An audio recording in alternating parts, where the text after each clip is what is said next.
Welcome to the channel, and welcome to another video. The ivory trade in Africa has a long and complex history, characterized by both economic gain and devastating ecological consequences.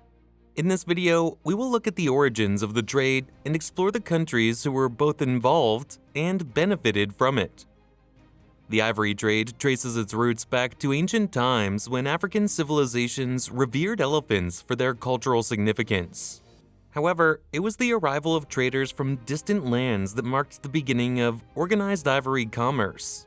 Arab merchants, beginning in the 7th century, were the first to establish long-distance trade routes and initiate the demand for ivory from Africa. Later on, European expansion and colonialism had a profound impact on the ivory trade in Africa. As European powers ventured into the continent, driven by the desire for wealth and resources, they established a system that perpetuated the exploitation of African territories and their natural resources, including elephants and their ivory. The 15th century marked the beginning of European exploration in Africa. Portugal, under the leadership of Prince Henry the Navigator, sought to establish trade routes that bypassed the Ottoman Empire. The Portuguese were the first to arrive on the West African coast, where they encountered African kingdoms that had long been engaged in the ivory trade.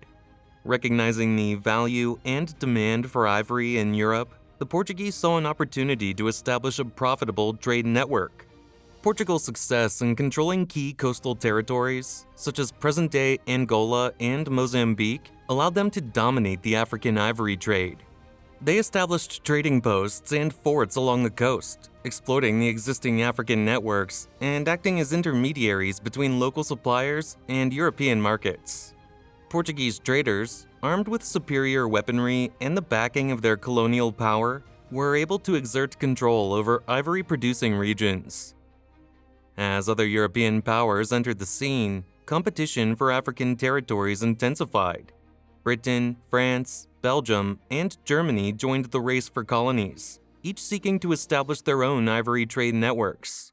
The Berlin Conference of 1884 to 1885 formalized the division of Africa among European powers, resulting in the arbitrary carving up of the continent without regard for pre-existing African societies and borders. The ivory trade became deeply entwined with colonial administration. And tusks. East Africa, white gold on the borders of Abyssinia. European colonial powers enforced policies that favored their own economic interests, often at the expense of African communities and wildlife. Local populations were coerced into supplying ivory to meet the demands of European markets. Indigenous hunters, once revered for their traditional roles as elephant guardians, were now forced into the role of poachers, driven by economic necessity and the demands of the colonial authorities. Colonial powers implemented policies that encouraged the indiscriminate killing of elephants for their ivory. Elephants were considered obstacles to colonial expansion and agricultural development. The reduction of elephant populations was seen as a means to control the land and resources, as well as to protect human settlements and crops from the perceived threat posed by these majestic creatures. In many cases, colonial administrators encouraged the mass slaughter of elephants, leading to a rapid decline in their numbers. Meanwhile, back in Europe, ivory had a long history of being valued for its beauty, rarity, and versatility. It was used in various forms and served as a symbol of luxury, craftsmanship, and social status. The demand for ivory in Europe during the colonial period and beyond led to the creation of intricate and exquisite ivory artworks, carvings, and decorative items. One of the most notable uses of ivory in Europe was in the field of art and sculpture. Skilled artisans and craftsmen transformed raw ivory into intricate sculptures, statues, and reliefs. Ivory carving reached its peak during the Renaissance and Baroque periods, with renowned artists such as Michelangelo and Donatello employing ivory in their works. The delicate nature of ivory allowed for intricate details and precise craftsmanship, resulting in stunning masterpieces. Ivory was also highly prized in the production of decorative items, such as fans, combs, boxes, and small figurines. These objects showcased the creativity and skill of artisans, as well as the owner's wealth and refined taste. Ivory's natural creamy color and smooth texture made it an ideal material for creating intricate designs and delicate engravings. In addition to its ornamental uses, ivory was employed in functional objects. European craftsmen used ivory to create handles for knives, cutlery, and other household items. The dense and durable nature of ivory made it well suited for such practical applications. The demand for ivory extended to the fashion industry as well. Ivory was used to create buttons, jewelry, and accessories, adding a touch of elegance and luxury to clothing. Its unique color and luster made it a highly sought-after material for creating fashionable items that were treasured by the European elite. The European demand for ivory only intensified during the 19th century as industrialization and increasing wealth created a market for luxury goods. Ivory, with its exquisite beauty and versatility, became a sought-after material for intricate carvings, jewelry, and decorative items. The European elite displayed their wealth and status through the acquisition of elaborate ivory artifacts, further fueling the demand for ivory and driving the exploitation of African elephants. European expansion and colonialism not only ravaged elephant populations, but also disrupted the cultural and ecological balance in Africa.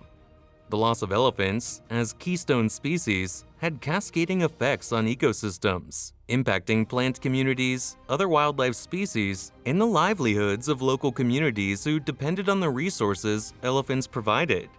European expansion and colonialism played a significant role in shaping the ivory trade in Africa. These processes facilitated the extraction of ivory for European markets, led to the decimation of elephant populations, and disrupted the delicate ecological balance of the continent. The legacy of this exploitative period continues to impact Africa today, with ongoing efforts focused on conservation, sustainability, and the preservation of African elephants for future generations. A few African countries emerged as key players in the ivory trade due to their abundant elephant populations and geographical advantages. Sudan, Kenya, the Congo, Tanzania, and Mozambique became important hubs for ivory trading. These countries provided access to ivory-rich regions and served as intermediaries between African suppliers and European and Asian markets. European traders and colonial powers profited immensely from the industry, amassing wealth and consolidating their influence in Africa. However, it was the local African middlemen who often faced the greatest risks and challenges while reaping comparatively limited rewards. Unfortunately, the trade's economic gains came at a severe ecological cost. The relentless pursuit of ivory resulted in widespread poaching, leading to the decline of elephant populations across Africa. Additionally, the disruption caused by the ivory trade cascaded through entire ecosystems, affecting biodiversity and the delicate balance of African wildlife. Over time, the destructive impacts of the ivory trade became widely recognized, leading to significant changes in global attitudes and regulations. In 1989, the Convention on International Trade in Endangered Species of Wild Fauna and Flora, CITES, implemented a ban on international ivory trade. This ban, supported by various countries, marked a turning point in the fight against poaching and the protection of elephants. While the ban has contributed to a decrease in legal ivory trade, illicit activities persist. Organized criminal networks, driven by black markets and demand from Asia, continue to pose a threat to elephant populations in Africa. However, increased awareness, conservation efforts, and cooperation between governments, organizations, and local communities have resulted in significant strides towards elephant preservation. Conservation initiatives, such as anti-poaching measures, community-based conservation programs, and educational campaigns, are now crucial components of the fight against the illegal ivory trade. Many organizations work tirelessly to protect elephants and their habitats, striving to secure a future where these majestic creatures can thrive. The history of the ivory trade in Africa reveals a tumultuous saga of exploitation and the subsequent efforts to conserve and protect elephants. While the trade initially brought wealth and power to those involved, its ecological toll and the threat to elephant populations compelled the world to take action. Today, the battle against poaching continues, and the preservation of African elephants remains an urgent global priority. By acknowledging the past and working collaboratively, we can ensure a sustainable future for these iconic creatures, safeguarding both their survival and the delicate balance of African ecosystems. If you enjoyed this video, please give it a thumbs up and leave your thoughts in the comments section below. Don't forget to subscribe.